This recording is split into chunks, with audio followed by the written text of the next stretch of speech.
우리 몸과 마음을 편안하게 해주는 대표적인 힐링 장소 숲. 우리 지역 곳곳에 자리 잡은 숲의 숨은 이야기와 아름다움을 우리는 얼마나 알고 있을까요?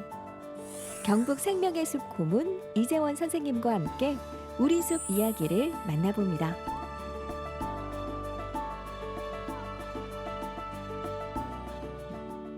포항시 청하면의 작은 마을 소동리. 규모는 작지만 다양한 수종의 나무들이 오랜 시간 뿌리 내려온 마을 숲이 있는데요. 오늘 이곳에서 겨울숲의 매력을 만나볼까요? 오늘도 우리 지역의 멋진 숲을 만나봅니다. 시작부터 첫인상부터 굉장히 마음이 좀 편안해지는 것 같습니다. 고향이 온 듯한 마음인데요. 예. 여기가 청하면 소동리라고 하는 곳이고요. 소동리요? 그래서 소동 마을숲에 저희들이 와 있는데 소동리 이름이 조금 특이하잖아요. 네.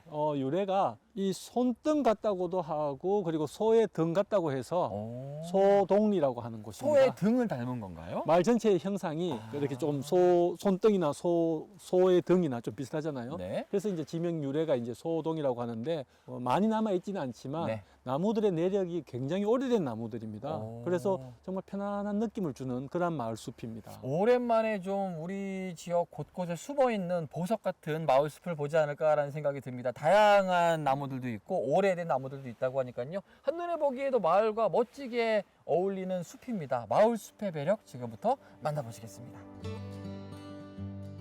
소동리 마을 숲에는 어떤 나무들이 모여 살고 있을까요?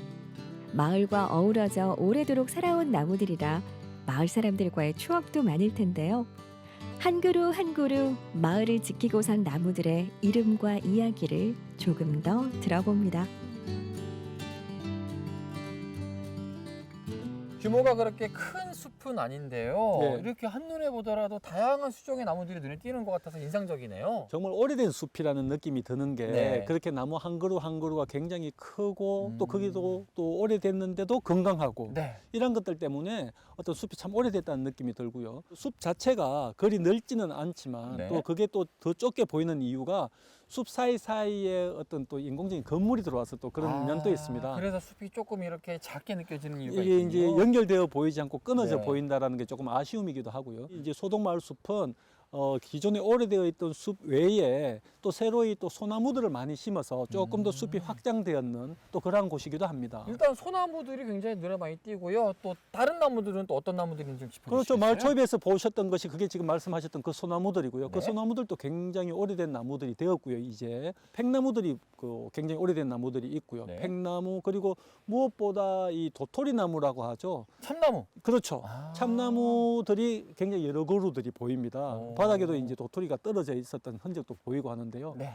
그런 것들이 주종을 이루지만 또 이 소동마을 숲에만의 특징이 한 그루가 있습니다. 특징이 되는 한 그루요. 이 마을에서도 굉장히 그 나무를 귀하게 여긴다고 하더라고요. 네. 그래서 그 나무를 이제 소개시켜 드리러 가려고 합니다. 소동 마을 숲의 특별한 나무 지금 같이 만나보시죠. 하나하나 소중하지 않은 나무가 없겠지만 소동리에 딱 한 그루뿐인 귀한 보호수가 있는데요. 우와, 딱 봐도 수령이 상당해 보이는 이 나무는 아직도 여름이면 사방으로 향기를 퍼뜨리는 모가나무라고 합니다. 소동나무 숲을 거닐다 보니 딱 한 그루가 눈에 띄네요. 뒤에 있는 바로 이 나무인데요. 그렇습니다. 모과나무라면서요? 모가나무가 사실은 이렇게 큰 나무가 잘 없어요. 아. 소동마을 숲의 가장 큰 터줏대감이라고 저는 보고 싶은데요. 네.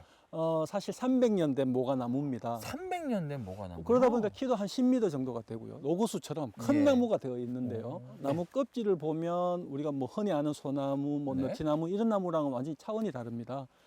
호랑이 껍질 같기도 하고요. 그러게요. 무늬가 그죠? 네. 그리고 굉장히 단단하다는 느낌이 네. 어떤 껍질에서 봤습니다. 그게 이제 모가나무의 특징이고요. 음. 모가나무는 재미있는 이야기가 세 가지를 논란다고 해요. 모과나무를 가지고 세 가지를 놀란다고요? 사람들이 모가를 이야기할 때 못생긴 거에 대표로 이야기하잖아요. 그렇죠. 그만큼 모가가 이렇게 못생긴 과일이 있나 네. 열매가 있나 이제 이걸 놀라게 되고요. 아. 그런데 또 두 번째 놀라는 거는 그렇게 못생긴데 향이 너무 좋은 거예요. 모과향 좋죠. 좋죠. 그래서 네. 그게 이제 두 번째로 놀라는 거고 세 번째가 재미있는 것이 이렇게 향이 좋은데 이렇게 맛이 없는 또 과일이 있냐. 이래서 세 번 놀란다고 합니다. 맞아요. 모과 하면은 왠지 좀 못생겼다라는 편견은 있지만 예전 기억해 보면은 자동차 방향제로도 자연 방향제죠. 방에서도 맞습니다. 많이 쓰기도 했고요. 맞습니다. 이렇게 예. 사용하기도 했어요. 하지만 그래서 또 먹질 못했고. 맞아요, 맞아요. 이 모과나무에서 모과가 열렸을 때는 진짜 이 주변이 모과향으로 가득하겠어요. 그렇죠. 지금 저희들은 이제 겨울에 와 있습니다만 사실 나무 한 그루 그리고 숲을 탐방을 하려면 네. 사계절을 와봐야 됩니다. 아. 모과 꽃이 또 그렇게 아름다울 수가 없습니다. 모과 꽃이 필 때, 혹은 모과 열매가 필 때 저는 꼭 한번 들려야 네, 될 것 같이 같습니다. 한번 와요. 네.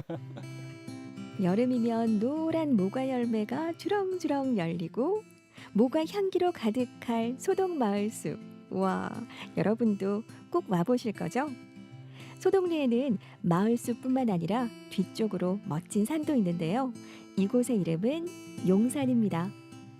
마을 숲과 또 마을이 이렇게 정겹게 있는 모습도 인상적이지만 마을 숲 뒤쪽으로 함께하는 산들과 어우러지는 모습들도 굉장히 인상적입니다. 그래서 정말 고향 같다라는 느낌을 이야기 드렸는데요. 네. 이 마을 숲이 나무도 좋지만 뒷동산이라고 우리 흔히 이야기하잖아요. 아, 그냥 이 마을로 봐서는 뒷동산에 해당하는 것이 이 용산입니다. 용산이요? 하지만 용산은 결코 뭐 뒷동산이나 동네산이 아니라 네. 굉장히 좋은 산인데요. 유래도 있고 전망도 좋고 하지만 또 산을 이렇게 걷는 즐거움도 있는 그러한 산이 바로 뒷동산을 두고 있는 거죠. 그러면은 뭐 가볍게 트레킹도 할 수 있지만은 사실 여기는 산책을 넘어서 등산 코스로도 괜찮은 코스이기도 하겠네요. 그렇습니다. 거리도 또 제법 되고요. 하기 때문에 오. 용산은 정말 이 지역에서는 굉장히 좋은 산으로 되어 있습니다. 예, 저희가 마을 숲이라서 마을 안에 있는 숲을 만나봤지만 사실 저희가 와보니까 접근성도 굉장히 좋더라고요. 포항 동해안을 있는 7번 국도와 바로 맞닿아 있기 때문에 그렇습니다. 마을 숲도 볼 수 있고 용산의 산책과 함께 더불어서 등산까지 즐길 수 있는 아마 마을 숲과 함께 산을 사랑하시는 분들까지도 함께 즐길 수 있는 곳이 이곳이 아닐까라는 생각이 듭니다. 여러분들 꼭 한번 와보시면 좋을 것 같아요. 이번 숲도 굉장히 그렇죠. 100% 만족했습니다. 아, 그러셨어요? 다음 예. 숲을 기대하겠습니다. 감사합니다. 감사합니다. 포항시 청하면 소동리. 300년 된 모과나무가 있는 마을숲과 아름다운 용산까지. 올해는 소동마을숲의 사계절을 품어보는 건 어떨까요?